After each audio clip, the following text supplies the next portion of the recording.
sarees పట్టు సంబరాలు. Win 5-gram gold coin, 3 winners every week on purchase of 10,000 rupees.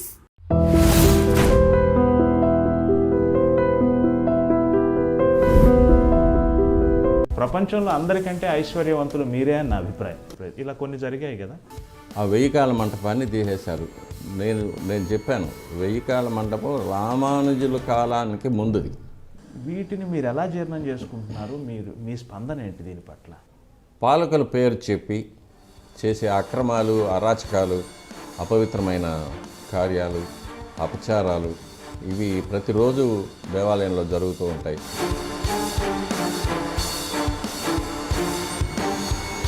స్వామివారికి నిద్రే ఉండటం లేదు. 4 గంటల నుంచి ప్రారంభం అవ్వాల్సిన పని 2 గంటల నుంచే ప్రారంభమైందని ఒక్కోసారి మేము పేపర్లో చదువుతూ ఉంటాం. ఎప్పుడు ఉన్న అభిప్రాయం ఏంటంటే ఈరోజు ఎన్ని వేల మంది భక్తులు వచ్చారు, ఎన్ని వేల మందిని బయటకు తోసేసాం. వారికి తృప్తిగా దర్శనం అయిందా లేదా అనేది నాకు అక్కర్లేదు. ఈరోజు నేను 80,000 మందిని క్లియర్ చేశాం, 90,000 మందిని క్లియర్ చేశాం. నాకు ముందున్న అధికారి 60,000 మందికే చేశాడు, నేను 80,000 మందికి చేశాను. నాకు ముందున్న అధికారి 1,00,000 లడ్డూలు తయారు చేశాడు, నేను 2,00,000 లడ్డూలు తయారు చేస్తున్నాను. అది ఎలా తయారు చేస్తున్నావు, ఎక్కడ తయారు చేస్తున్నావు, ఎవరి చేత తయారు చేస్తున్నావు, అది ఎలా వినియోగిస్తున్నావు, అది నీకు అక్కర్లేదు.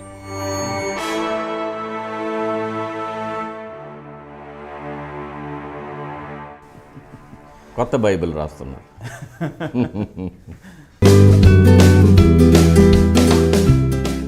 నమస్కారం. కాఫీ విత్ యమునా కిషోర్ కార్యక్రమానికి ఎప్పటిలాగే స్వాగతం. కాఫీ అనేది చాలా చిన్న విషయం అండి. అంతకంటే గొప్ప అమృతపానం లాంటి విషయాలు ఈరోజు మాట్లాడుకుందాం. అంత కాన్ఫిడెంట్గాను చెప్తున్నాను. ప్రపంచంలో గొప్ప ఐశ్వర్యవంతులు ఎవరుంటారు? అసలు ఐశ్వర్యం అనే పదానికి అర్థం ఏమిటంటే ఈశ్వర కృపే ఐశ్వర్యం. మామూలుగా వ్యావహారికంలో మనం బాగా సంపన్నుల ఐశ్వర్యవంతులు అంటున్నాం కదా, అది కాదు. భగవంతుని కృప అత్యధికంగా ఉన్నవాళ్లే ఐశ్వర్యవంతులు. అటువంటి ప్రపంచంలోని అత్యంత ఐశ్వర్యవంతుణ్ణి ఈరోజు మీకు పరిచయం చేయబోతున్నాను. నమస్కారం సార్. ప్రపంచంలో అందరికంటే ఐశ్వర్యవంతులు మీరే అని నా అభిప్రాయం. ఎందుకంటే 40 ఏళ్లుగా అప్రతిహతంగా భగవంతుడి సన్నిధిలో 24 గంటలు గడిపే, లేదా రోజులో చాలా గంటలు గడిపే గొప్ప అవకాశం మీకుంది. ఆ దృష్టిలో మీరు ప్రపంచంలో అందరికంటే ఐశ్వర్యవంతులని నా ఫీలింగ్. జ్ఞానం, వైరాగ్యం, ఐశ్వర్యం ప్రసాదించమని మనం స్వామివారిని ఎప్పుడు కోరుకుంటూ ఉంటాం. ఇందులో జ్ఞానం అనేది దివ్య జ్ఞానం, స్వామివారిని గురించి, విశ్వవ్యాప్తమైన భగవంతుడిని గురించి తెలుసుకోవడం జ్ఞానం. వైరాగ్యం, నీవు తప్ప నాకు ఇంకా వేరే అక్కర్లేదనే ఒక వైరాగ్యం. ఇక ఐశ్వర్యం అంటే మీరు చెప్పినట్టు ఈశ్వర కృప, స్వామివారి యొక్క దివ్యమైన అనుగ్రహం. ఈ మూడింటిని ప్రసాదించమని స్వామివారిని అడుగుతాం, ఇంకేమి కోరం. అయితే ఇందులో నా గొప్పతనం అనేది ఏమీ లేదు, నా అచీవ్మెంట్ అనేది ఏం లేదు. ఆ వంశంలో జన్మించాను, అది పూర్వజన్మ సుకృతం. తరువాత మా పితృదేవులు, మా పెద్దవారి యొక్క ఆశీర్వాదం, స్వామివారి యొక్క అనుగ్రహం ఇవన్నీ చేరి నన్ను ఆ స్థానంలో నిలబెట్టాయి. స్వామివారికి నిత్యం అభిషేకం, ఆరాధన, అలంకారం, ఆరగింపులు ఇవన్నీ చేసే ఒక మహత్తరమైన అవకాశాన్ని నాకు ప్రసాదించాయి. వృత్తిపరంగా ఒక అర్చకుడిగా, స్వామివారిని అర్చించుకునే అర్చకుడిగా నా వృత్తి ధర్మాన్ని నేను నెరవేరుస్తున్నాను. అంతకన్నా ఇందులో నా గొప్పతనం అనేది ఏమీ లేదు. నేను భగవంతుని కృపే అనేది వేరే, భగవంతుని కృపే మీ మీద అపారంగా ఉంది అన్నాను, వేరే ఏం లేదు. చాలా సంతోషం. మీరు 1967లోనే ఈ బాధ్యతల్లోకి వచ్చారు. మీరు చదువు రీత్యా మైక్రోబయాలజీ, ఆధ్యాత్మికతకి ఆ పక్క నుండే మైక్రోబయాలజీ, దాని నుంచి మీరు ఉత్తర ధ్రువం దక్షిణ ధ్రువం లాగా సైన్స్ నుంచి ఆధ్యాత్మికం వైపు వచ్చారు. మీ వ్యాఖ్యానం ఏంటంటే రెండు ఒకటే అంటారు. గతంలో ఇంటర్వ్యూలో చూశాను. చదువు సంబంధమైన ఆ విషయం నుంచి ఆధ్యాత్మికమైన ఈ విషయంలోకి వచ్చిన అనుభూతి చెప్పండి సార్. ఇది అందులో నుంచి ఇందులోనికి రావడం అనేది కాదు. పుట్టుకతో నేను అర్చకుణ్ణి. పుట్టినప్పటి నుంచి ఆ మైండ్ సెట్లోనే నన్ను పెంచారు. చిన్నప్పటి నుంచి మా తల్లిగారి గర్భంలో నేను ఉన్నప్పటి నుంచి నేను తిరుమలలోనే స్వామివారి దేవాలయంలోనే ఉన్నాను. అక్కడే పుట్టాను, అక్కడే ఆడుకున్నాను, అక్కడే తిన్నాను, అక్కడే నిద్రపోయాను. అప్పట్లో స్వామివారి దేవాలయం ఇంత హడావుడి ఉండేది కాదు. చాలా ప్రశాంతంగా, చాలా సంతోషంగా ఉండేది అప్పట్లో దేవాలయంలో ఉండడం అనే విషయం. ఇక చదువు అనేది తిరుపతిలో అవకాశాలు ఉండింది. ఆర్ట్స్ కాలేజీలో చేసాము, తర్వాత యూనివర్సిటీలో చేసాము. అవకాశం ఉండింది. సైన్స్లో ఇంట్రెస్ట్ ఎక్కువ. దానికి తగినట్టు మా గురువులు గారు కూడా ప్రోత్సహించారు, మా తండ్రి గారు ప్రోత్సహించారు. పిహెచ్డి చేశాము. వేద సంబంధమైన విద్యతో పాటుగా ఇవన్నీ చేశారా అండి? అది చిన్నప్పటి నుంచి తండ్రి గారి దగ్గర, తాతగారి దగ్గర నేర్చుకునే ఆరాధన క్రమాలన్నీ నేర్చుకుంటాం. అది వచ్చేస్తాయి. గృహారాధనతో ప్రారంభమవుతుంది. తర్వాత ఆలయార్చనకు వెళ్తాం. ఆ వయసు వచ్చిన తర్వాత ఆలయార్చనకు వెళ్తాం. ఇక విద్య అనేది సాంకేతిక విద్యలో ఏ సబ్జెక్ట్ తీసుకున్నా, either it is engineering or medical or biomedical and even arts subjects, వేటికైనా కూడా ఒక డెస్టినేషన్ అనేది, ఒక టార్గెట్ అనేది దివ్యమైన జ్ఞానం అని. ఎందుకంటే జ్ఞానాయ నమః, జ్ఞానగమ్యాయ నమః, జ్ఞానాతీతాయ నమః. అది స్వామివారి సహస్రనామం. ఆయనే జ్ఞానం. జ్ఞానం వల్ల తెలుసుకోదగిన వారు ఆయనే. జ్ఞానానికి అతీతమైనది, ఆ జ్ఞానానికి కూడా అతీతమైనది కూడా స్వామివారు అనేది సహస్రనామం. కాబట్టి నాకు చాలా ఏళ్ళుగా నాకు మనసులో ఒక క్వశ్చన్ మార్క్ ఉండేది. ఎందుకు నన్ను మాలిక్యులర్ బయాలజీలో పిహెచ్డి చేయించి తన దగ్గరికి ఎందుకు తీసుకున్నారు అని. దానికి సమాధానం ఇప్పుడిప్పుడే తెలుస్తూ ఉంది నాకు. ఎవరైనా అడిగినప్పుడు మట్టుకు చాలా ఒక లైటర్ వెయిన్లో చెప్పేస్తాను, maybe Balaji wanted a scientist priest అని ఫర్ ఎ చేంజ్ చెప్తుంటాను. కానీ తర్వాత నేను చాలామందిని వృత్తిపరంగా చాలామందిని కలుస్తూ ఉంటాను.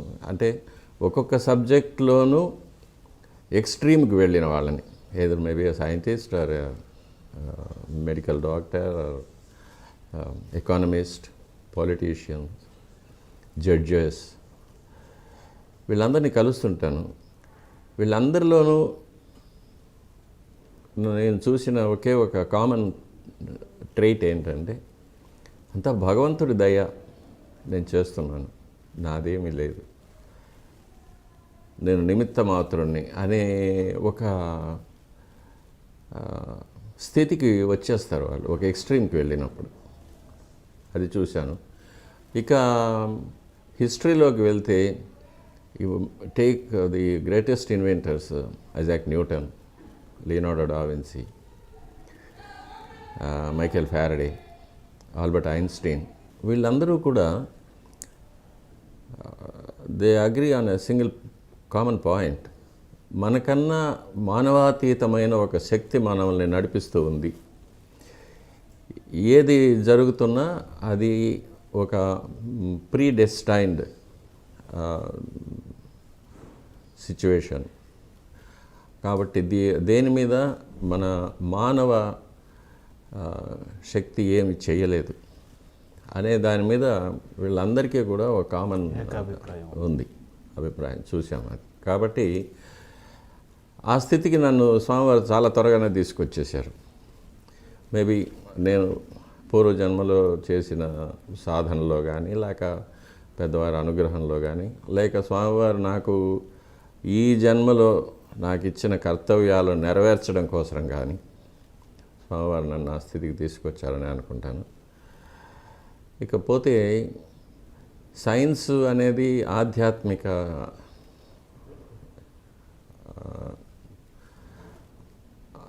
ఆధ్యాత్మికత అనేది రెండు కూడా వేరువేరు అని నేను అనుకోవడం లేదు. ఇది ఒక స్పిరిచువల్ క్వెస్ట్. అంటే మానవుడు తన జీవితాంతం దేనికోసమైతే అన్వేషిస్తూ ఉంటాడు, అదే దాన్ని సాధించడం ఆధ్యాత్మికతో సాధ్యం అనేది. కాబట్టి స్పిరిచువాలిటీ కూడా it is also a science and it's a higher level of science for higher minds అంటారు. ఎందుకంటే మన మైండ్ని ఆ స్పిరిచువాలిటీ పక్క ట్రైన్ చేయాలి. Every human being has got that capacity. ఆ మైండ్ని స్పిరిచువల్ లైన్లో తీసుకెళ్ళి ట్రైన్ చేసి స్వామివారి యొక్క భగవంతుడి యొక్క విశ్వవ్యాపిత్వాన్ని అర్థం చేసుకోవడమే దివ్యమైన జ్ఞానం అనేది. దాన్ని ఎవరైనా కూడా సాధించుకోవచ్చు. కాకపోతే దానికి చాలా సాధన అవసరం. ఎలాగైతే సైన్స్లో మన కంటికి కనిపించని అణువుల్ని, పరమాణువుల్ని చూడడానికి మనకు ఎలక్ట్రాన్ మైక్రోస్కోప్స్ కానీ అలాంటి ఎక్విప్మెంట్ ఎలా ఉంటాయో, అలాగే కొన్ని లక్షల కాంతి సంవత్సరాల దూరంలో ఉన్న నక్షత్ర కూటాలు, గెలాక్సీస్, స్టార్ సిస్టమ్స్, వీటిని చూడడానికి ఎలాగైతే మనకు హబుల్ టెలిస్కోప్ లాంటి ఒక ఎక్విప్మెంట్ మనకు అవసరపడుతుందో, అలాగే మానవాతీతమైన శక్తిని దర్శించడానికి, అర్థం చేసుకోవడానికి, అనుభవించడానికి కూడా కొన్ని సాధనలు అవసరమవుతాయి. ఇక్కడ వీటికైతే భౌతిక పరిమాణంలో కావాల్సి వస్తాయి. స్పిరిచువాలిటీలో పారభౌతికమైన పరిమాణంలో మన మనస్సుని, మన ఆత్మని, మన మేధస్సుని దానికి ట్యూన్ చేసి సాధన చేయగలిగితే మనం తప్పకుండా ఈ దివ్యమైన జ్ఞానాన్ని కూడా పొందవచ్చు. ఇదే ఆగమ శాస్త్రంలో కూడా అష్టాంగ యోగం మొదలైన పద్ధతులతో వివరించున్నారు మన మహర్షులందరూ కూడా. మీరు అంటే మీ కుటుంబాలకు సంబంధించి, మీ 4 కుటుంబాలకు సంబంధించి నిబంధనలు ఎలా ఉంటాయండి? అంటే మీరు మామూలు జనంలాగా సమాజంలో సంచరించడానికి కొన్ని నిబంధనలు ఉన్నాయి, అందరిలాగా మీరు జనంలో కలవలేరు అటువంటివి అంటారు కదా, అవి అంటే మీ వ్యక్తిగత స్వేచ్ఛ ఎంతవరకు ఉంది?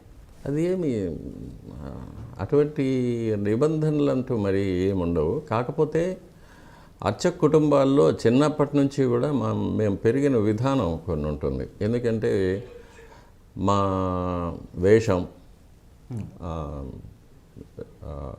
కట్టు, బొట్టు, జుట్టు, ఇవి, తర్వాత మా ఆహారం, మేము వాడే భాష, మా స్నేహిత వర్గం, ఇవన్నీ కూడా చిన్నప్పటి నుంచే కూడా పెద్దవాళ్ళు గైడ్ చేస్తుంటారు. దాని ప్రకారంగానే అలవాటు పడిపోతాం. కాబట్టి బయటకు వచ్చినప్పుడు మామూలుగా అంటే వ్యక్తిగతంగా నేను యూనివర్సిటీలో ఉండి అలవాటైంది కాబట్టి ఎవరితోనైనా కలిసిపోగలను, ఏ భాష అయినా మాట్లాడగలను, ఏ సబ్జెక్ట్ మీదైనా నేను చిట్ చాట్ చేయగలను. కాబట్టి నాకు ఎటువంటి రిస్ట్రిక్షన్స్ ఉండదు. కాకపోతే నన్ను గుర్తుపట్టిన వాళ్ళు దగ్గరకు వచ్చి పలకరిస్తూ ఉంటారు ఎక్కడికైనా వెళ్ళినప్పుడు. అంతకన్నా ఆహారపు అలవాట్లు అనేది మేము దానికోసం కొన్ని జాగ్రత్తలు తీసుకుంటూ ఉంటాం బయట వెళ్ళినప్పుడు. ముఖ్యంగా ఎక్కడ కాంప్రమైజ్ కాం. ఎందుకంటే ఈ ఆహారపు అలవాట్లు కానీ దైనందిన కార్యక్రమాల్లో కానీ మా యొక్క ఒక రిథమ్ అనేది, ఒక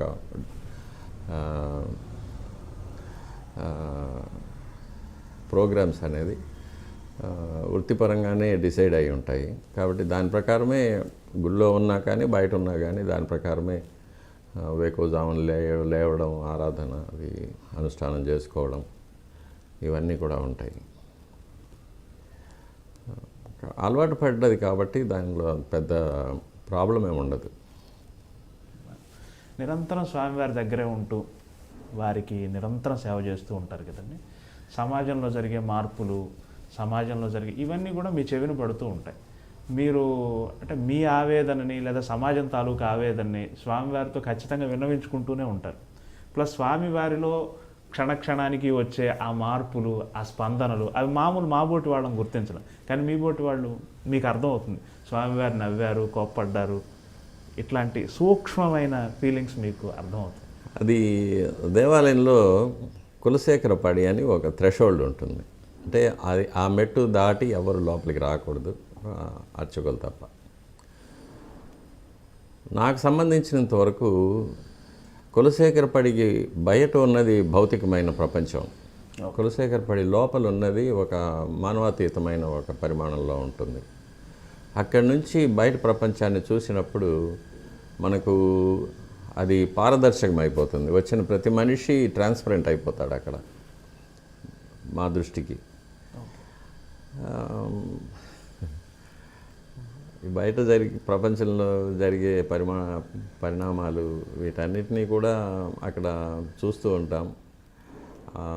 భక్తులనే పేరుతో వచ్చే కొంతమంది, నిజంగా భక్తితో వచ్చే కొంతమంది, వారికి అక్కడి సిబ్బంది చేసే సేవలు, వీటన్నిటిని చూసినప్పుడు కాస్త బాధగా ఉంటుంది, కొన్ని సమయాల్లో జుగుప్సగా కూడా ఉంటుంది. అప్పుడు నేను ఈ ప్రపంచాన్ని చూడకుండా స్వామివారి వైపు తిరిగి కూర్చుంటాను. లేకపోతే స్వామివారిని అలా చూసినప్పుడు స్వామివారు నవ్వుతూ ఉంటారు, ఇదంతా నా లీలే, నేనే వీళ్ళందరినీ ఇలా ఆడిస్తున్నాను అంటారు. సరే, ఇంకా కాకపోతే మనకు రామాయణ మహాభారతాల్లో చెప్పారు యుగ ధర్మాలు అనేది ఉంటాయి. కృతయుగంలో 4 పాదాల ధర్మం నడిచిందని, తర్వాత 3 పాదాలు, తర్వాత 2 పాదాలు, కలియుగంలో 1 పాదం. కలియుగం ముదిరినప్పుడు అంటే చివరి ప్రళయ సమయం వచ్చినప్పటికీ ఆ ఒక్క కాలు కూడా విరిగిపోయి ధర్మదేవత కుంటుతూ నడుస్తూ ఉంటుందని అది చూస్తున్నాం. తర్వాత ఇక నాస్ట్రడామస్ కానీ, పోతులూరి వీరబ్రహ్మం కానీ, మహాభారతంలో అనుశాసన పర్వంలో భీష్ముడు ధర్మరాజుకు ద్వాపర యుగం పూర్తయి కలియుగం ప్రారంభమయ్యేటప్పుడు కలియుగంలో ఎలా ఉంటుంది అనే విషయాన్ని గురించి బోధించడం, అవన్నీ కూడా మనం చదివినప్పుడు సరే ఇవన్నీ కూడా దాని ప్రకారం జరుగుతూ ఉందనేది తెలుసుకోవచ్చు. ఇది కాకుండా హ్యూమన్ ఎవల్యూషన్లో కూడా మనుషుల్లో ఒక క్రూరత్వం, ఒక అత్యాశ, హింసాత్మకమైన ప్రవృత్తి అంటే తమోగుణం, ఇవన్నీ కూడా ఎక్కువ అవుతుందని, తరువాత ఇంకాస్త ముందుకు వెళితే మానవుల్లో 2 జాతులు తయారవుతాయని, ఒకటి పూర్తిగా భౌతికమైన లాలసత్వం, అటువైపుగా ప్రయాణించి రాక్షస ప్రవృత్తితో మనుషులు అయిపోతారని, ఇంకొక శాఖగా మానవాతీతమైన శక్తులు పొందినవారు, ఎక్స్ట్రా సెన్సరీ పర్సెప్షన్ అంటాము, అటువైపుగా ఒక మానవ జాతి ఉద్భవిస్తుందని ఇప్పుడు మనం కూడా చూస్తూ ఉంటాం. చాలామందిలో చిన్నపిల్లలు కూడా పూర్వజన్మ జ్ఞానం రావడం, లేక ఇప్పుడు రష్యాలో దీని మీద చాలా చాలా రీసెర్చ్ జరుగుతుంది, యుఎస్ఏలో కూడా జరుగుతుంది. మనుషులు కొన్ని సమాధి స్థితికి పోవడం, అందులో జరిగే మార్పులు, వాటి మీద. ఇవి కాకుండా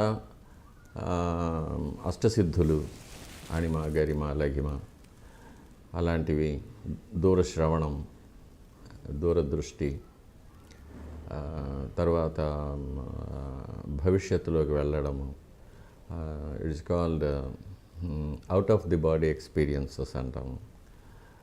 తర్వాత నియర్ డెత్ ఎక్స్పీరియన్సెస్, ఇట్లాంటివన్నీ బయటపడ్డాము.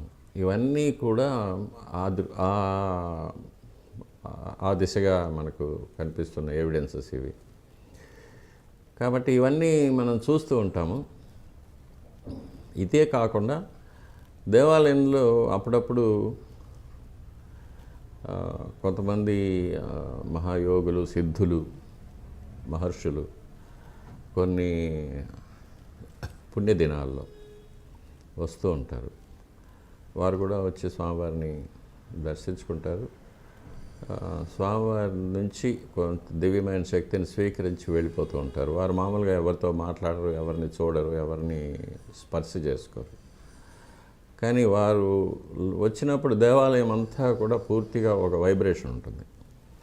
అది మనం మహద్వారంలో అడుగు పెట్టేటప్పుడే తెలిసిపోతుంది ఎవరో మహాత్ములు గుడిలో ఉన్నారనేది.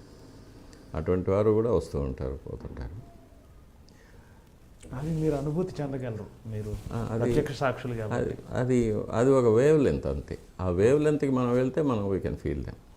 అది తెలుస్తుంది. చాలామంది ఉన్నారు మన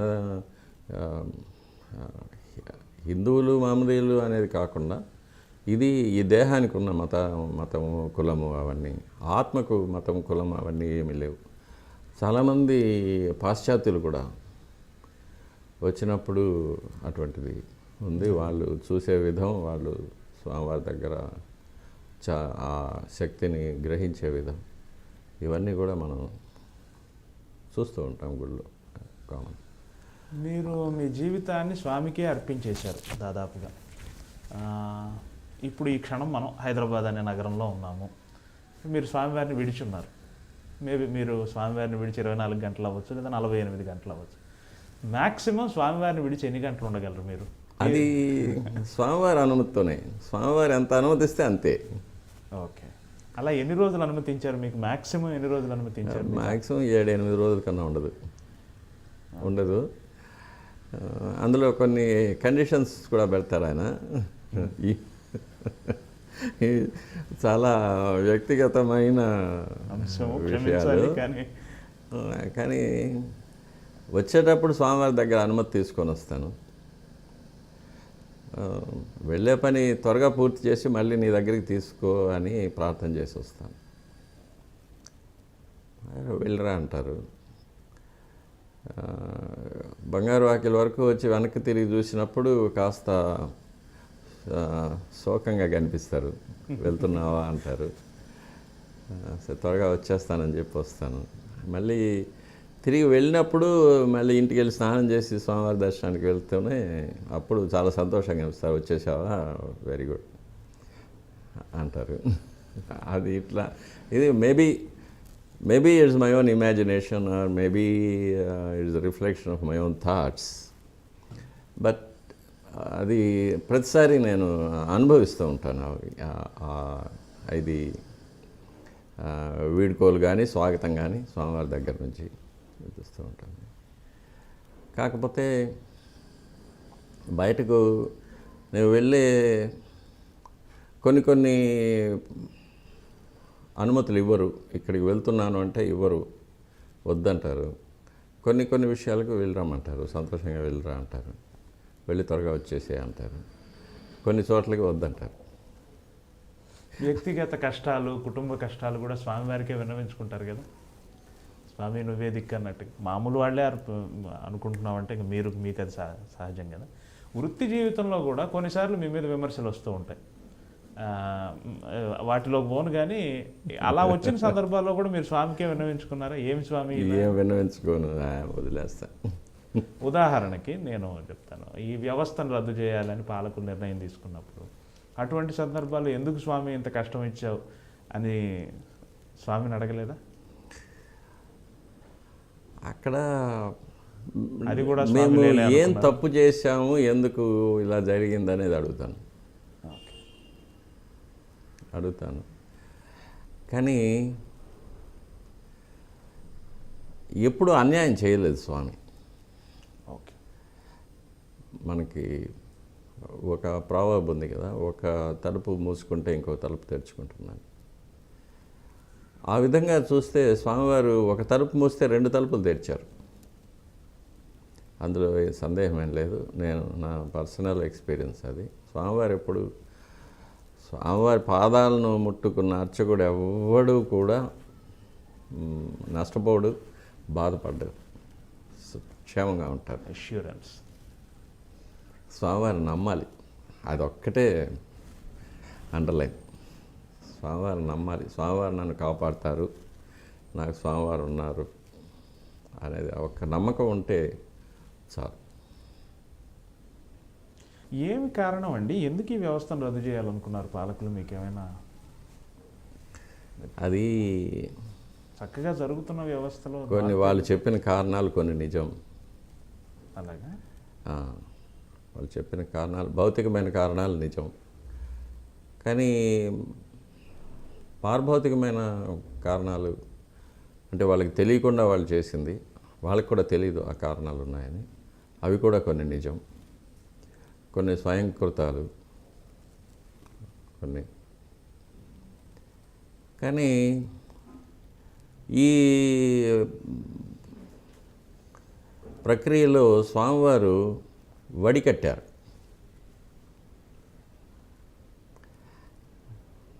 వడికట్టి క్రీమును తీసుకున్నారు. ఓకే. ఓకే. కొంతమందికి అపారమైన అవకాశాలు ఇచ్చారు, కొంతమందిని పూర్తిగా దూరంగా పెట్టారు. అంటే నాకు భౌతికమైన సౌఖ్యాలు ఇవన్నీ, సంపదలు ఇవన్నీ నాకు అక్కర్లేదు. నీ దేవాలయంలో ఒక ఏ సేవకైనా, అసలు దేవాలయాన్ని శుద్ధి చేసే సేవకుడిగానైనా నేను నీకు దగ్గరగా ఉండాలి, నీకు సేవ చేయాలి అని కోరుకున్న వాళ్ళని తీసి దగ్గరకు తీసుకొని వాళ్ళని హిమాలయ పర్వతం మీద పెట్టేశాడు. నాకు ఇదే కావాలి, నాకు ఈ హక్కులు కావాలి, ఈ సంపద కావాలి, ఈ వరుంబడి కావాలి, వరుమానం కావాలి, ఇవి ఉంటే నేను వస్తాను, ఇవి లేకపోతే నాకు అక్కర్లేదు అనుకున్న వాళ్ళని పాతాళంలో పడేశాడు. అంతా స్వామి లీల. అదే వడికట్టారు. భగవాన్ సత్యసాయి బాబా గారు ఒక సందర్భంలో ఒక మాట అన్నారు, వెంకటేశ్వరుడు వెంకటరమణుడు, వైష్ణవులంతా వెంకటరమణుడి పేరు మీద నమస్కరిస్తారు, శైవులంతా వెంకటేశ్వరుడి పేరు మీద, వెంకట ప్లస్ ఈశ్వర పేరు మీద, వెంకటేశ్వరుడి పేరు మీద అర్చిస్తారు అన్నారు. ఈ శైవ వైష్ణవ వాదం లేదు. శైవులు వైష్ణవులు అందరూ ఒకటే. దీని మీద మీరేమంటారు సార్?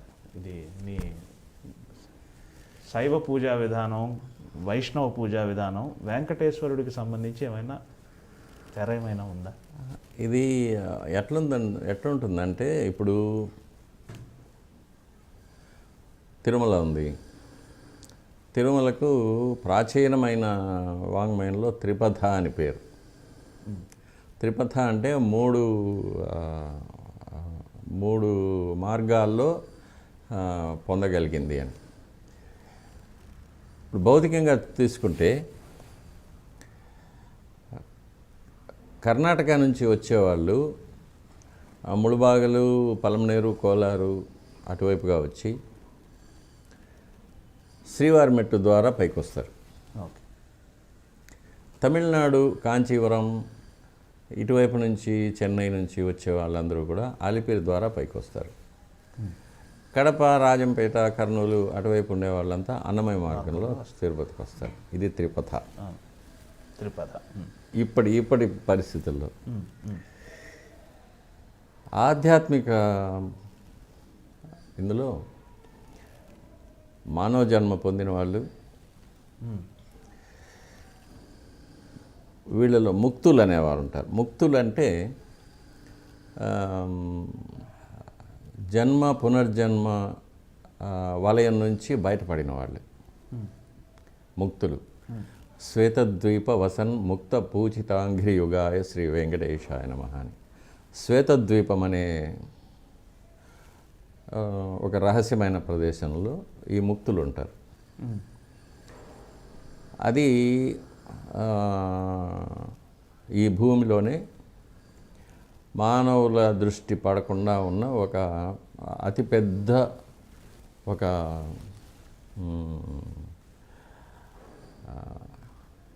ప్రదేశం.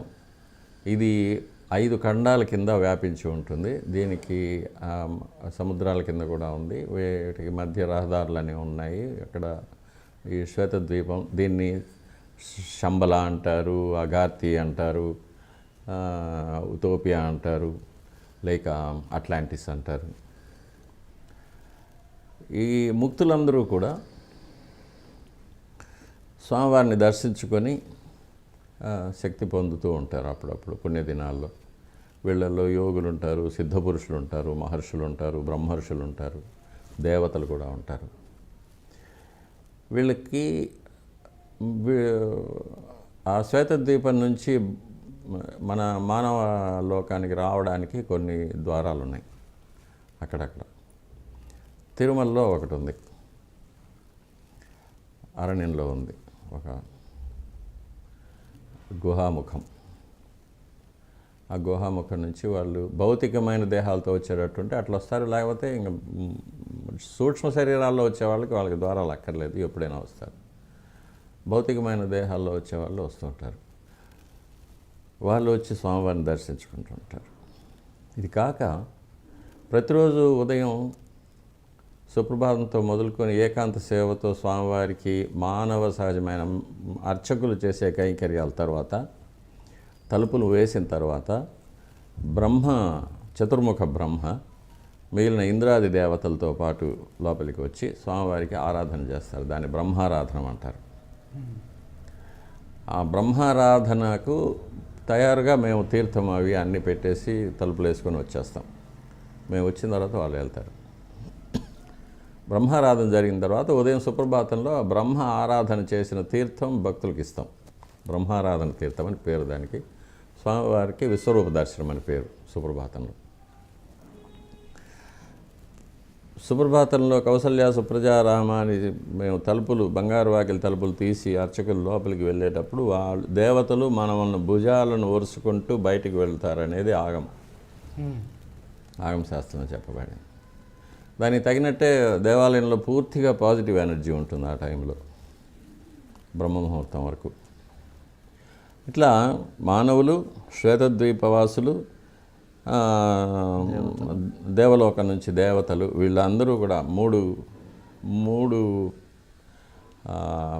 అంతస్తుల్లో ఉన్న ఆత్మలు వచ్చి స్వామివారిని దర్శనం చేసుకుంటారు. కాబట్టి తిరుపతి అని పేరు. ఇక వెంకటేశ్వరుడు, వెంకటరమణుడు ఇవన్నీ మనం పెట్టుకున్న పేర్లు. ఆ దివ్యమైన శక్తికి అరూపం, నిష్కలం, నిర్గుణం, నిరాకారం, పరబ్రహ్మ. కాబట్టి ఆ శక్తిని ఒక్కొక్కరు ఒక్కొక్క కోణం నుంచి చూస్తారు, దర్శించుకుంటారు. ఆ కోణంలో వారికి ఏం కనిపిస్తే వాళ్ళు ఆ పేరు పెట్టుకుంటారు. కాబట్టి సహస్రనామాల్లో హరయే నమః, హరయే నమః, అందులో వెంకటేశ్వర అంటే వెంకట అనేదానికి వేం అంటే పాపాలను, కట అంటే నాశనం చేసేది, నిర్మూలించే ఈశ్వర భగవంతుడు, పాపాలను నిర్మూలించే భగవంతుడు అని వెంకటేశ్వర. ఆగమం ఏం చెప్తుందంటే వేం ఐశ్వర్య బీజం, కట అమృత బీజం అంటారు. సో వేం అంటే ఐశ్వర్య బీజం, ఐశ్వర్యం అంటే దివ్యమైన జ్ఞానం, దివ్యమైన జ్ఞానం పొందగానే కట అమృత బీజం, అమృతత్వం వస్తుంది మనిషికి. ఆ దివ్యమైన జ్ఞానం పొందడమే అమరత్వం. ఓకే. అటువంటి శక్తినిచ్చే దివ్యమైన జ్ఞానాన్ని, దాని ద్వారా అమరత్వాన్ని ప్రసాదించే భగవంతుడు స్వామి అని పేరు. కాబట్టి ఏ పేరు పిలిచినా పలుకుతారు. అన్నమయ్య చెప్పినట్టు ఎవరు ఎంత అనుకుంటే అంతే. అంతే. ఆ 9.5 అడుగుల విగ్రహమే భగవంతుడు అనుకున్న వాళ్ళకి నవరత్నాల కిరీటాలు రత్నాల శంకు చక్రాలు మాత్రమే కనిపిస్తాయి. చరణంలో కూడా శరినెన్నుదురు శాంతేయులు శక్తి రూపుని ఇవ్వనొచ్చు. ఇందాక మీరు చెప్పినట్టు శ్వేతద్వీపం నుంచి వచ్చేవాళ్ళు వాళ్ళ దృష్టి ఒకలాగా, వాళ్ళు కోరుకునేది ఒకలాగా, అలా ఎవరు ఎలా కోరుకుంటే అలా స్వామివారు చాలా మంచి విషయం చెప్పారు. అండ్ కొన్ని వేల సంవత్సరాలుగా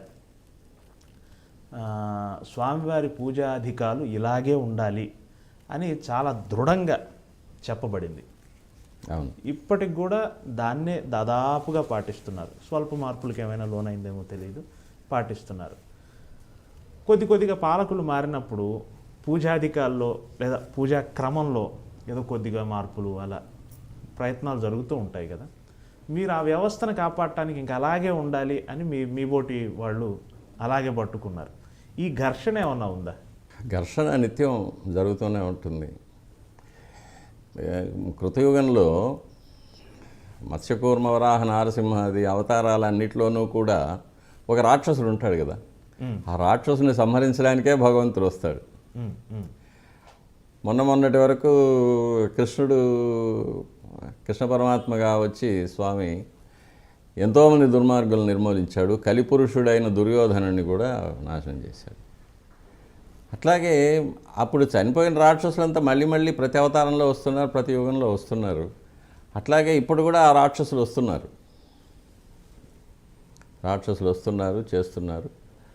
కాకపోతే ఇక్కడ ఒక చిన్న విషయం ఏంటంటే, పరిపాలకులు మారినప్పుడు పూజా విధానాల్లో మార్పులు అనేవి ఏవి జరగవు. కానీ ఆ పాలకులు, నేను ఇంకొంచెం స్ట్రైట్గా అడుగుతాను, ఆలయ స్వరూపాన్ని మార్చే ప్రయత్నము, 1000 కాళ్ళ మండపాన్ని మార్చే ప్రయత్నం, ఇలా కొన్ని జరిగాయి కదా. అవి కొన్ని ఆమోదనీయం, కొన్ని ఆమోదనీయం కాదు, ఇలా ఉంటాయి కదా. అంటే వాటి మీద ఏమి స్పందిస్తారు? అదే అక్కడికే వస్తున్నాను. పాలకులు నియమించిన కొంతమంది ఉద్యోగులు, లేక పాలకులకు కూడా తెలియకుండా వారి పేరు చెప్పుకొని ఇక్కడ కొంతమంది చిన్న పదవుల్లో ఉన్న సిబ్బంది కొంతమంది, వీరు కొన్ని పాలకుల యొక్క అనుగ్రహం వల్ల కొన్ని పదవులు పొందుతూ, కొన్ని సౌకర్యాలు పొందుతూ ఇక్కడ తమ ఉనికిని చాటుకోవడం కోసం కొన్ని మార్పులు చేస్తూ ఉంటారు. ఇది పాలకుల వరకు వెళ్ళదు. ఇది ఇప్పుడు 1000 కాళ్ళ మంటపం తీసేయడంలో కూడా ప్రభుత్వం యొక్క ఇదేమీ లేదు. అప్పుడు అక్కడ ఉన్న ఒక అధికారి తన యొక్క స్వప్రయోజనాల కోసం ఆ 1000 కాళ్ళ మంటపాన్ని తీసేశారు. నేను చెప్పాను, 1000 కాళ్ళ మంటపం రామానుజుల కాలానికి ముందుది. వీటిని మీరు ఎలా జీర్ణం చేసుకుంటున్నారు? మీ స్పందన ఏంటి దీని పట్ల? ఇది ఒక దురదృష్టకరమైన పరిస్థితి. 1000 కాళ్ళ మంటపం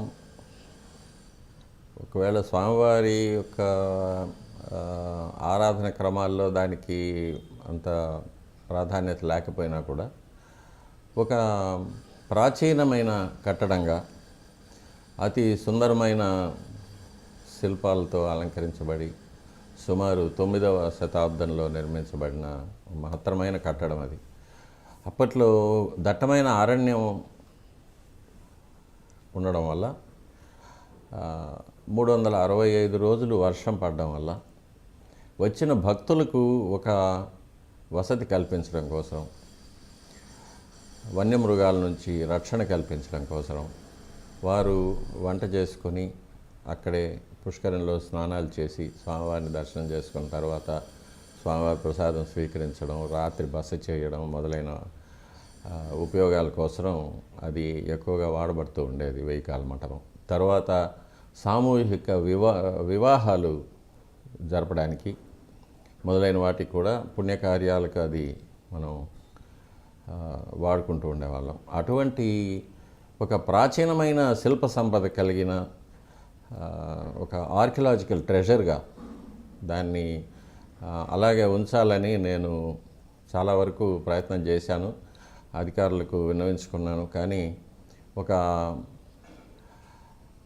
అధికార దర్పం, అజ్ఞానం, అహంకారం, వీటి వల్ల స్వప్రయోజనాలు, స్వార్థం, వీటి కోసం అప్పుడు ఉన్న అధికారులు వాటిని నిర్దాక్షిణ్యంగా నిర్మూలించారు. అది ఆ మంటపం పడగొట్టేటప్పుడు తర్వాత తెలిసింది అది 2 అంతస్తులుగా కట్టబడిన ఒక మహత్తరమైన కట్టడమని. తర్వాత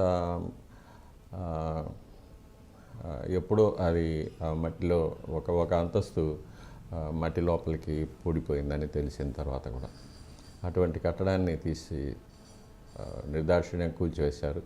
దాన్ని మళ్ళీ వేరే చోట ప్రతిష్ఠించాల్సిందిగా కూడా కోరాను. అది కూడా ఆ కోరిక కూడా ఇంతవరకు మన్నించబడలేదు. దీనికన్నా విచారకరమైన విషయం, స్వామివారికి ప్రతి వార్షిక బ్రహ్మోత్సవాల్లో కూడా మహారథంలోకి ఉత్సవమూర్తులు మలయప్ప స్వామివారిని వేంచేపు చేయడానికి ఆ రథారోహణం కార్యక్రమంలో భాగంగా జరిగే పుణ్యాహవాచనం, యాత్రాదానం, నవగ్రహ పూజ మొదలైన క్రతువులను నిర్వహించడానికి ఒక అత్యంత సుందరమైన శిల్ప సంపత్తో కూడిన ఒక రథమంటపం ఉండేది. స్వామివారు ఆ రథమంటపంలోకి వేయించేసి పుణ్యాహవాచనం, యాత్రాదానం మొదలైన క్రతువులు నిర్వహించిన తర్వాత మంటపం లోపల నుంచే రాతి మెట్ల మీద స్వామివారు మహారథంలోకి చాలా సులభంగా వేయించేసేవారు. కానీ దాన్ని కూడా మాస్టర్ ప్లాన్ అనే ఒక కారణం కింద నిర్దాక్షిణ్యంగా తీసి పారవేశారు. దాన్ని కూడా మళ్ళీ మనకు సౌకర్యమైన ప్రదేశంలో తిరిగి నిర్మించాలని కూడా కోరాను. దాన్ని కూడా ఆ కోరిక కూడా మన్నించబడలేదు. ఇది కూడా స్వార్థంతో, అహంకారంతో, అజ్ఞానంతో చేసిన ఒక దుష్కార్యం. ఇప్పుడు ఆ రథమంటపం లేకపోవడం వల్ల స్వామివారిని ఇనుప నిచ్చెనల మీద రథంలోకి వేంచేపు చేస్తున్నాం. చాలా కష్టతరమైన, చాలా ఆపదతో కూడిన కార్యక్రమం ఇది. కానీ ఇప్పటికీ ఆ రథమంటపాన్ని పునర్నిర్మించే యోచన చేయబడలేదు. ఇది కూడా ఒక విచారకరమైన విషయం. మన దేశంలో ప్రతి చిన్న దేవాలయానికి కూడా రథమంటపాలు ఉన్నాయి. కానీ అఖిలాండ కోటి బ్రహ్మాండ నాయకుడు అంటాము, కోట్లాది మంది కొలిచే ప్రభువు వెంకటేశ్వర స్వామి వారికి రథమంటపం లేకపోవడం చాలా శోచనీయమైన విషయం.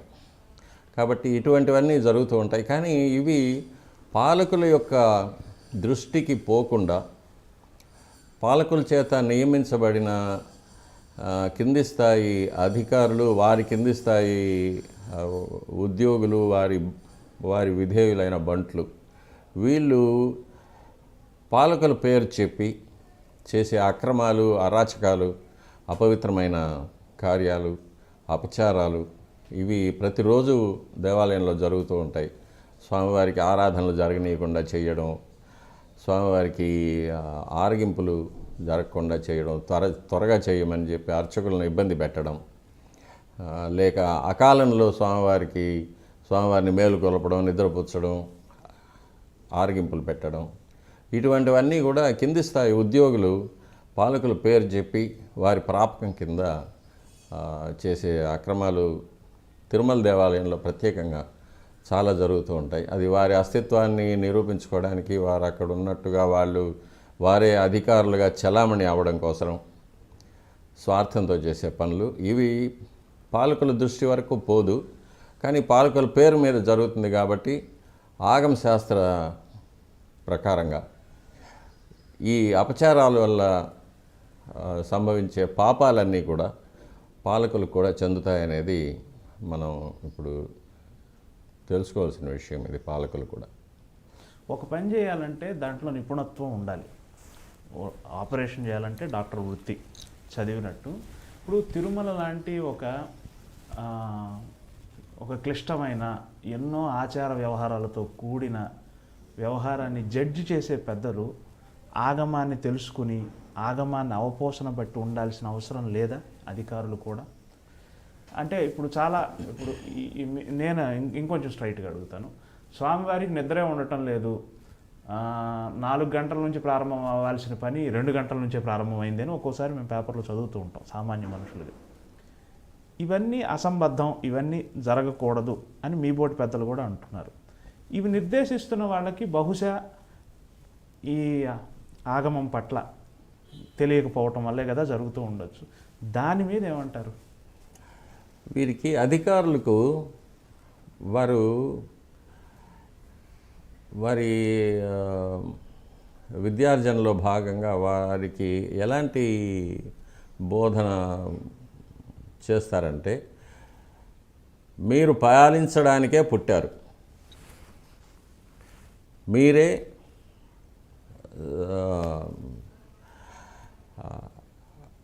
సర్వాధికారులు, మీరు చెప్పినట్లే జరగాలి, మీకు తెలియని విషయం లేదు, మీకు ఎవ్వరూ చెప్పవలసిన అవసరం లేదు. అలాంటి మనస్తత్వంతో ఈ అధికారులు వస్తారు. కాబట్టి వారికి ఇప్పుడు నేను అధికారికంగా కూడా ఆగమ శాస్త్ర సలహాదారు తిరుమల తిరుపతి దేవస్థానానికి. నేను సలహా ఇవ్వాలి, నేను చెప్పింది దేవాలయంలో జరగాలి, నేను వద్దన్నది జరగకూడదు. ఇందులో నేను అనేది ఆగమశాస్త్రం. ఆగమశాస్త్రం ఏది చెయ్యాలంటుందో అదే జరగాలి దేవాలయంలో. ఇది జరగకూడదు, ఇది అపచారం, దీనివల్ల ఇలాంటి పాపాలు సంభవిస్తాయి, వీటి పర్యవసానాలు ఇంత ఘోరంగా ఉంటాయని ఆగమశాస్త్రం చెప్తుంది. కాబట్టి దాన్ని చేయవద్దని నేను చెప్తాను. ఇది అధికారులకు రుచించదు. ఎందుకంటే మనకు సమాజంలో అర్చకులంటే ఒక హీనమైన ఒక దృష్టి ఉంది సమాజంలో. వీరు బడుగు బాపలు, వీరికి ఏమీ తెలీదు, వీరికి సంఘంలో ఎటువంటి గౌరవం లేదు, వీరు ఏదో యాచక వృత్తిలో ఉన్నవారు అనే విధంగానే ఒక ప్రబలమైన ఇది అభిప్రాయం ఉండడం వల్ల అధికారులందరూ కూడా ప్రతి అర్చకుడిని అలాగే ఆ దృష్టితోనే చూస్తారు. అది వెంకటేశ్వర స్వామి వారి అర్చకులైనా సరే, లేకపోతే అమ్మవారి అర్చకులైనా సరే, శివాలయంలో అర్చకులైనా సరే, ఆ దృష్టిలోనే వాళ్ళు చూస్తారు.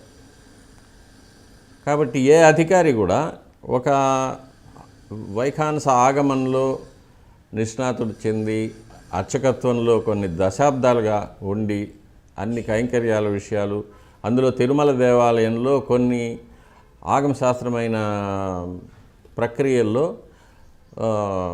మిగిలిన దేవాలయాల్లో లేని కొన్ని ఆచారాలు ఉన్నాయి. చాలా శుచిగా, చాలా భయంతో స్వామివారి కైంకర్యాలు మేము చేస్తుంటాం. స్వామివారిని ముట్టుకోవడం మొదలుకొని ఎవరు స్వామివారిని మూల బేరాన్ని ఎవరు తాకగలరు, దానికి వారు అనుసరించాల్సిన కార్యక్రమాలు ఏంటి,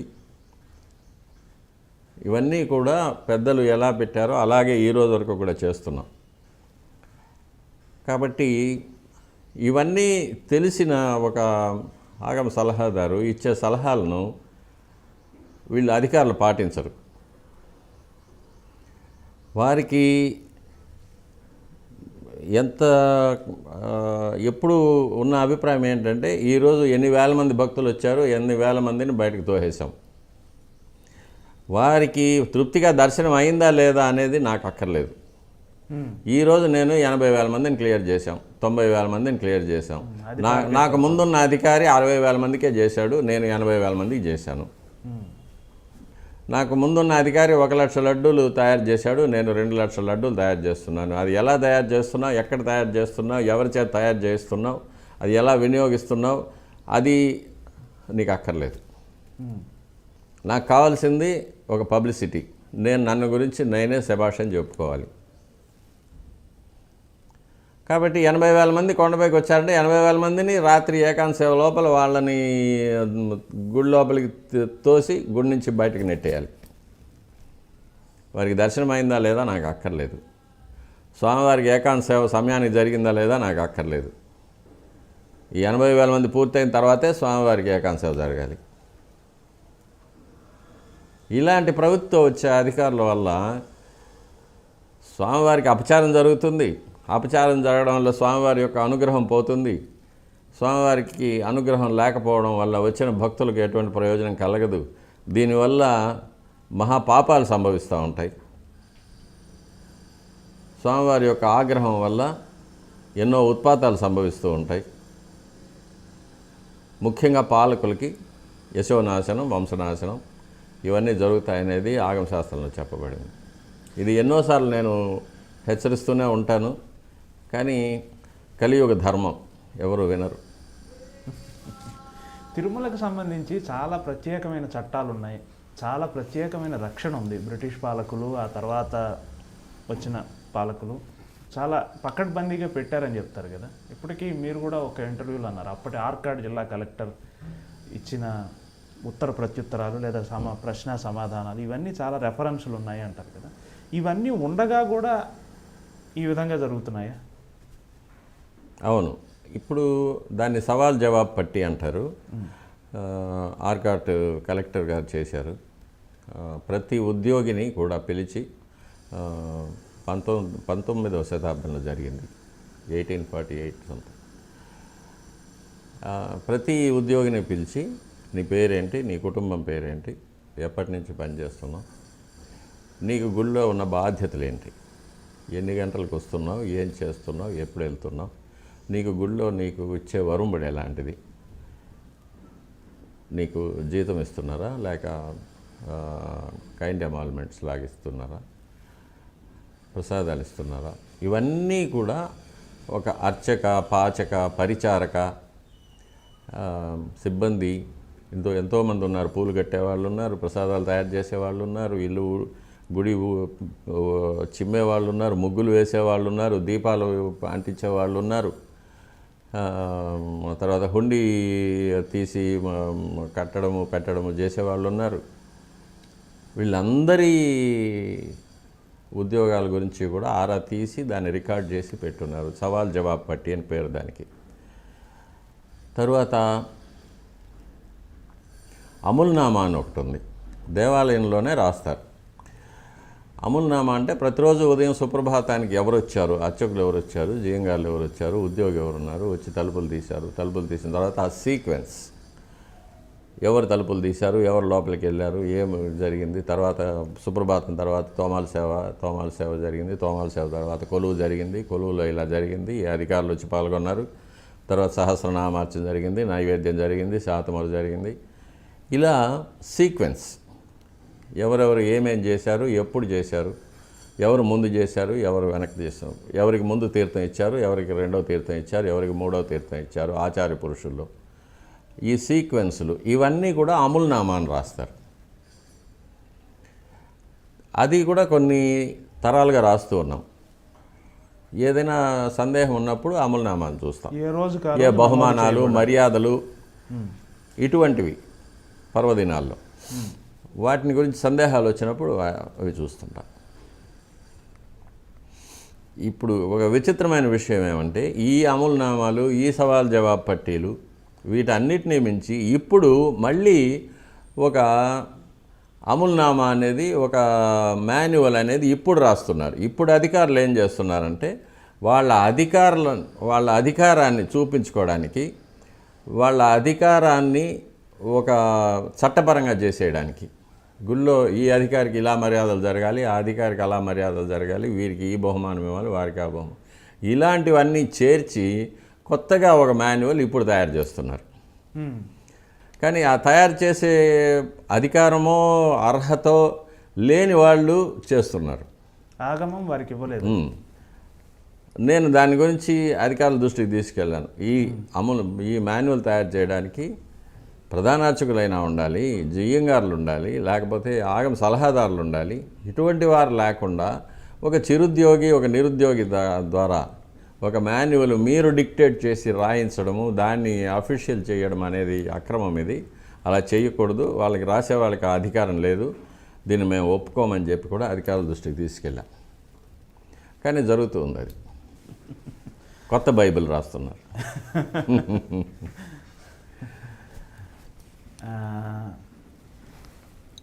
ఇటీవల ఉత్తరాదికి చెందిన ఎగ్జిక్యూటివ్ అధికారి బాధ్యతలు తీసుకున్నారు. దాని మీద కూడా కొంత విమర్శలు వచ్చాయి. అంటే భగవంతుని దృష్టిలో అందరూ సమానమే, దాని గురించి నేను అంటలేదు. ఉత్తరాది అధికారి రావడం వల్ల ఏమైనా పూజాధికారుల్లో ఏదైనా తెలియకుండా ఉండే విషయం అట్లా ఏమైనా ఉంటుందా? మీరు అటువంటిది ఏమీ లేదు. అధికారులకు పూజా కార్యక్రమాలతో ఎటువంటి సంబంధం ఉండదండి. ఓకే. అధికారులకు పూజా కార్యక్రమాలతో ఎటువంటి సంబంధం ఉండదు, భక్తులకు కూడా ఉండదు. ఓకే. అర్చకులు స్వామివారికి ఆరాధన ఆగమ శాస్త్రపరంగా చేస్తారు. భక్తులు చూస్తారు, అధికారులు ఉంటారు, అధికారులు మర్యాద తీసుకుంటారు, అంతవరకే కానీ వారికి పూజా కార్యక్రమాల్లో ఎటువంటి భాగము ఉండదు. ఈ మధ్య సంకల్పాలు చేయడము అలాంటివి కొన్ని ప్రవేశపెట్టారు వీళ్ళు, కానీ అటువంటి అధికారం ఎవ్వరికీ లేదు. ఏమి చేయడానికి వాళ్ళకి అనుమతి లేదు, ఆస్కారము లేదు. కాబట్టి స్వామివారి భక్తుడే ఉండాలి. స్వామివారి భక్తుడే. గవర్నమెంట్ ఆఫ్ ఇండియాకు ప్రెసిడెంట్గా కానీ, వైస్ ప్రెసిడెంట్గా కానీ, ప్రైమ్ మినిస్టర్గా కానీ వీరే రావాలి వారే రావాలని ఎవరైనా చెప్పగలరా? వీరెందుకు వచ్చారని అడగగలరా? లేదు కదా. అలాగే తిరుపతి దేవస్థానంలో అధికారులకు ఎటువంటి ప్రమేయం లేదు. అవన్నీ ఈ మధ్య ఏర్పడిన అలవాట్లు, ఈ మధ్య ఏర్పడిన కొత్త సాంప్రదాయాలు. దానికి ఆగమ శాస్త్రంతోనూ స్వామివారికి జరిగే ఆరాధన క్రియలతోనూ ఎటువంటి సంబంధం లేదు. ఎవరు వచ్చినా ఉంటారు, పోతారు. కాకపోతే వారికి ఉన్న బాధ్యత స్వామివారి యొక్క ఆస్తులు కాపాడడం, స్వామివారి యొక్క భక్తులకు సౌకర్యాలు కలిగించడం. ఈ రెండే వాళ్ళ బాధ్యతలు. అర్చనాది కార్యక్రమాల్లో వారికి ఎటువంటి బాధ్యత లేదు. ఆగమశాస్త్ర సలహాదారు కూడా మీరు దేవాలయానికి సంబంధించినంత వరకు ఒక సలహాదారుగా, నేను ప్రధాన అర్చకుడిగా అడగటం లేదు, ఒక సలహాదారుగా ఉన్న స్థితి నుంచి ఇంకొంచెం మహత్తరమైన స్థితికి ఉద్ధరించబడాలంటే మీరిచ్చే సలహా ఏమైనా ఉందా? మీ మనసులో అనుకున్నది ఇలా ఉంటే బాగుండు, ఇలా జరగాలి అనే మార్పులు ఏమైనా కోరుకుంటున్నారా? సలహాదారు అనే వ్యక్తి మానవుడే, అవును, మనిషే. కాకపోతే ఆగమ శాస్త్రాన్ని గురించి కొంత పరిజ్ఞానం ఉంటుంది. అతను ఇచ్చే సలహాలన్నీ ఆగమ శాస్త్రం నిబద్ధమయ్యే ఉంటాయి, నిర్ణయించింది. కాబట్టి శాస్త్రాన్ని గౌరవించాలి. శాస్త్రం ఏం చెప్తుంది? ఇలా చెయ్యాలి, ఇలా చేయకూడదు, చెయ్యకపోతే ఏం జరుగుతుంది, దీనికి ప్రాయశ్చిత్తం ఏంటి, ఇది ఆగమశాస్త్రం చెప్తుంది. దాని ప్రకారం మనం చేయడం. ఇది ఆగమశాస్త్రం యొక్క లక్ష్యం ఏంటి? లోక కళ్యాణం. భగవంతుడు తృప్తి చెందితే వచ్చే భక్తులకు మంచి జరుగుతుంది.